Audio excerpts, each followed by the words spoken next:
자, 후보들에 대한 지지 선언도 계속 이어지고 있습니다. 대표적인 친문단체인 깨어있는 시민연대에 이어서 어제는 또 다른 친문단체가 윤석열 후보 지지 선언에 동참했습니다. 우리는 민주당을 사랑하기 때문에 이번 후보를 찍겠습니다. 숱한 범죄와 비리 의혹과 부도덕에도 불구하고 우리 진영에서 나온 후보니까 무조건 제 표를 줘야 한다고 생각하지 않습니다. 저의 청춘과 젊음을 바쳐왔던 민주당은 썩어도 너무 썩었습니다. 16,175명 깨어있는 시민과 오소리 일동.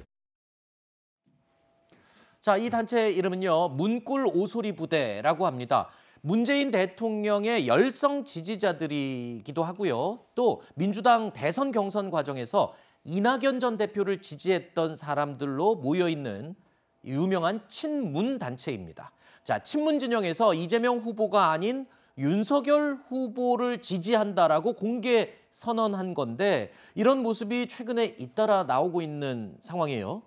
그렇습니다. 그리고 이제 반대편에서도 국민의힘의 홍준표 캠프 인사들이 이재명 후보 지지를 선언한다거나 친박 단체 일부에서 이재명 후보 지지 선언한다거나 이런 현상들이 이번 대선에 굉장히 초유의 일로 등장을 하고 있는데 네. 사실 굉장히 바람직하지 않은 그런 현상이죠. 그러니까 저쪽이 싫어서 투표하는 민주주의 이런 말이 있을 정도로 한국 정치의 이분법이라든지 이런 것들이 굉장히 강한데 그것이 굉장히 심각해진 나머지 원래 자기 진영을 아예 이탈해버려서 뭐 기권을 하는 수준이 아니라 상대방 후보를 지지한다라고 하는 감정과 원한의 정치를 하고 있다라고 하는 측면 굉장히 부정적인 것이고 그리고 이제 본인이 몸담고 있었던 정당이 썩어가고 있다면 그 정당에 남아서 개혁을 해야 되는 의무가 있습니다. 근데 이 상황에서 이제 상대당의 후보를 찍어버리면 그 명분은 퇴색을 해버리는 거거든요. 이런 부분들을 좀 생각해 봐야 된다고 하는 거고 이번에 지지 선언을 한 이 단체들도 사실 민주당 내부에서 자신들의 뜻과 맞지 않는 사람들에 대해서 계속해서 수년 동안 낙인 찍기를 하는 그런 행태를 보여왔습니다. 본인들도. 네. 예, 그런 것들을 좀 되돌아봐야 될 것이다라고 하는 거고. 네. 근데 저는 이제 이 깨시언이라든지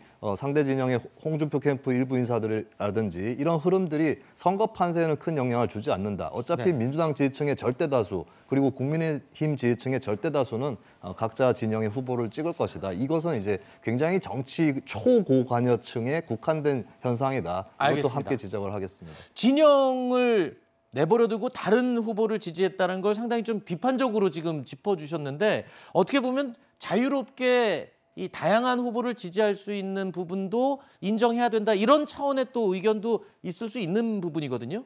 그러니까 저분들이 보기에는 어떤 이거를 진영 대 진영으로 보는 게 아니라 지금 문재인 정부와 그다음에 이재명 후보를 분리해서 생각을 하는 것 같아요. 이게 어떤 민주당 내에 복잡한 계파 간의 문제도 있을 수가 있는데 그래서 어떤 저분들이 자유롭게 선택을 한 거고 과거에 문재인 정부를 지지를 했기 때문에 문재인 정부와 또 다를 수가 있는 본인들이 생각하기에는 그 이재명 정부를 반드시 지지해야 된다 좀 그런 거는 아니라고 보고 그다음에 저분들이 생각할 때 공정과 상식이라는 것도 차라리 대한민국의 미래를 위해서는 이재명 후보보다는 윤석열 후보를 지지하는 게 낫다. 그렇게 판단을 할 수가 있는 거기 때문에 왜 이 진영에서 저 진영으로 가냐. 우리가 뭐 처음에 태어날 때부터 그 진영으로 명찰 들고 태어나가지고 계속까지 지켜야 되는 거는 아닌 거잖아요. 네. 그래서 그렇게 비난할 문제는 저는 아닌 것 같습니다. 제가 짧게 말씀드리면 저 현상 역시도 진영 논리다. 진영 논리의 끝에 나온 것이 네. 자기 진영에 마음에 안 드는 후보가 나왔을 때 기권이라든지 혹은 제3에 대한 혹은 독자적인 대안을 선택하는 것이 아니라 아예 거꾸로 가버린다라고 하는 알겠습니다. 이런 현상이 결국에 그것도 진영 논리에서 나온 거라고 봅니다. 알겠습니다. 이번 선거는 진영보다 공정과 상식. 알겠습니다.